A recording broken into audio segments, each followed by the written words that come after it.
So here are my tips for would-be franchisors. And as Rhea cued me, I'd like to give you a brief background about Bang Bang. So just a brief background about us. We sell big boneless bangus, and we serve it in a pizza box. So it's actually a big boneless crispy bangus. And we were the first ones to do it in the country. So we fry it, we put our original flavors, and then we put it in a pizza box. Eventually, we've offered meals and also very recently palabok. So as Rhea mentioned, we are a pandemic baby. We opened our first store on June 7, 2020. To be honest, it was supposedly March 2020, but because of the surprise lockdown and because of the pandemic, we waited until MECQ before we opened our first store. And also in September, we were able to bag the next gen in franchising competition when our CEO and my husband represented Bang Bang. Yan.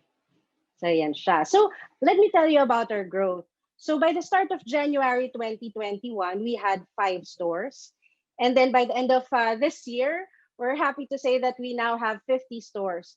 So we started the year with just 1 franchise store and ended it with 44 franchise stores. So how are we able to do it? I'd like to share some quick tips. So first tip, we have to have less variables and more constants. So what do I mean with this? Kumbaga, syempre, we are in the business of replicating, of cloning ourselves. So there has to be less room for changes, for less room for elements that we can change para we can be uniform. So just to illustrate it, I just have a little fun illustration about it on my next slide. There you go.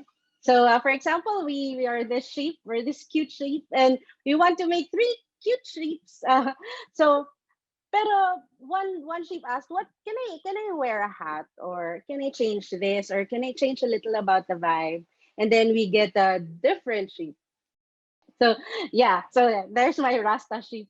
So if the customers experience our Rasta sheep, it would really change our brand DNA. What about the other stores? What about our own company stores? So, kailangan we need to have more constants, meaning everything should be standardized.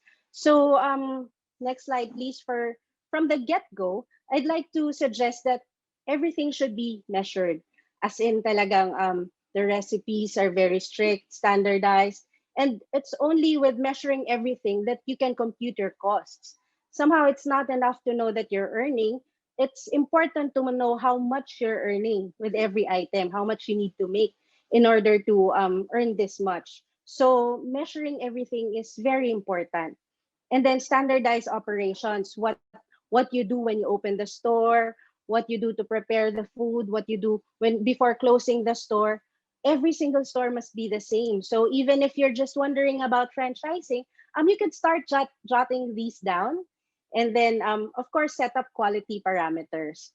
How do you know when a store is up to par with your quality standards? So when you create these parameters, when your area supervisors would go around, they could easily evaluate which stores need improvement on certain areas, or they could fix it agad. So yun, just standardize everything from the get-go. Yes. And then my next step is, so solidify your branding. Just a background about me and my husband.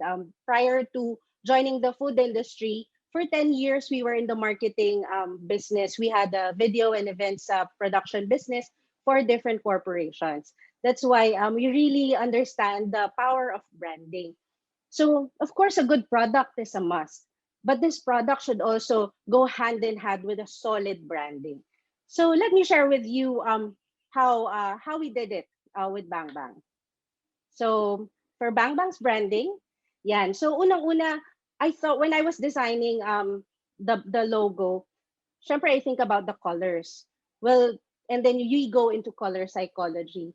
You might notice that a lot of food businesses have the red and yellow colors, 'di ba? Kasi nga these colors are very appetizing. Nakakagutom siya. So then green naman for refreshing, relaxing. So most spas and other um, parang relaxing franchises, yun naman yung color niya.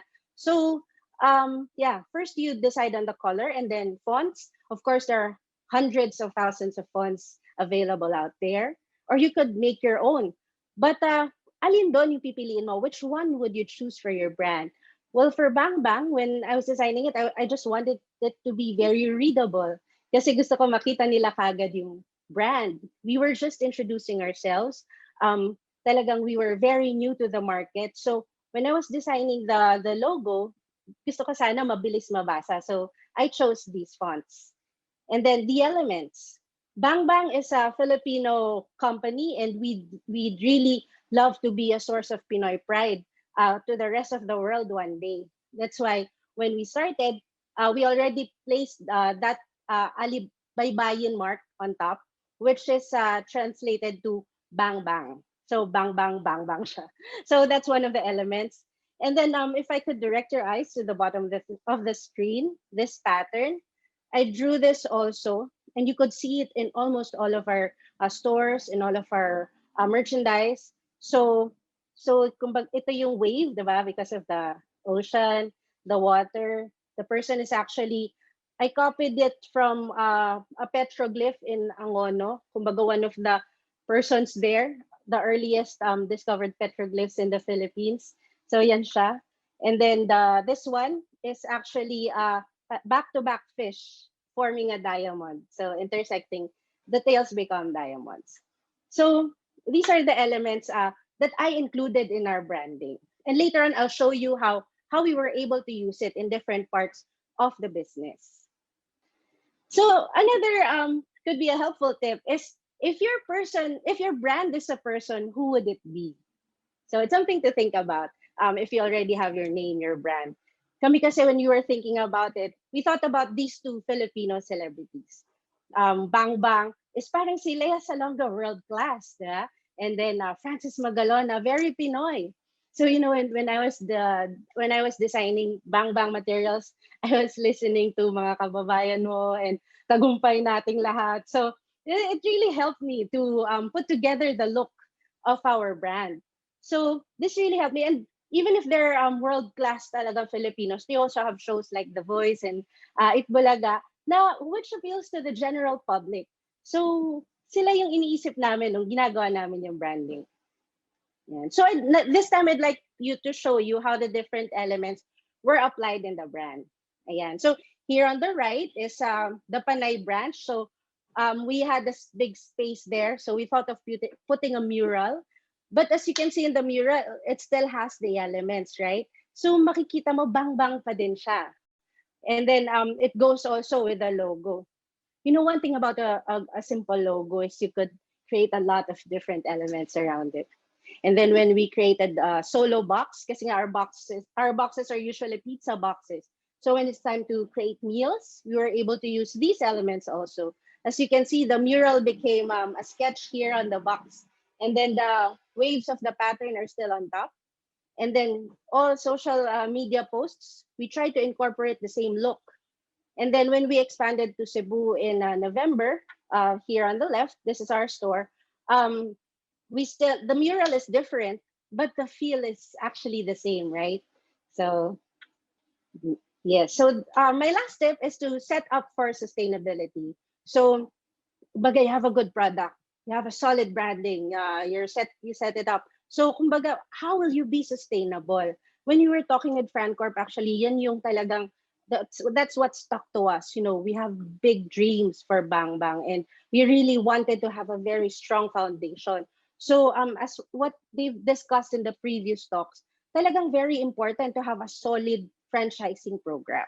That's why syempre kami, we really dream of becoming a global brand. So we decided to partner with a franchise partner na ano, 'di ba, the world's best. So yeah, so we decided to join Francorp and have them on our team, and then eventually you franchise for our sales.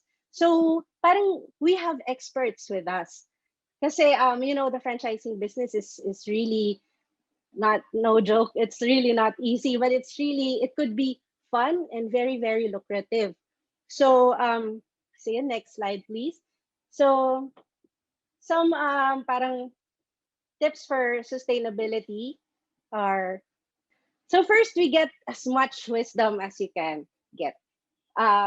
People, kumbaga, experience actually is a good teacher, but very, very expensive teacher, diba?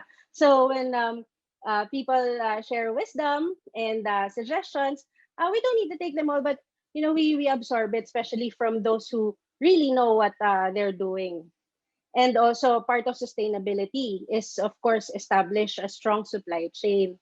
Uh, Supplying for 5 stores when we began last year, sorry, is a completely different when we were supplying na for more than 40 stores by the end of the year. Talagang it's different. So kailangan you're hindi nga lang 2 steps ahead, maybe 5 steps ahead para to make sure na you never run out of supply.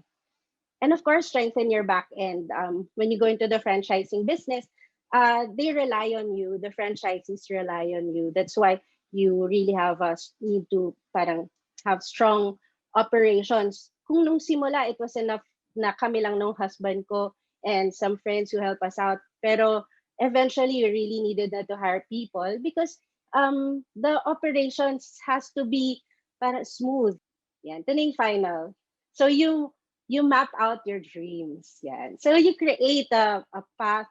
Well, this photo here is actually the actual map. We really use an actual map here in the office. Ano namin yan, mga pangarap namin where we want to be. So this is the actual map, and it somehow encourages you, and it somehow gives you parang direction. It has items which you could scratch out to see what you've accomplished. So as you expand, as you prepare for franchising, it's good also that you map out your dreams, whether it is a real map, an actual map, or just a list, or however you want it, a PowerPoint that you keep to yourself, na para lang makita mo what the direction that you want to take. So those are my tips, and so thank you again for inviting me, and then thank you for listening. So I'm really hoping that everyone would explore franchising their business.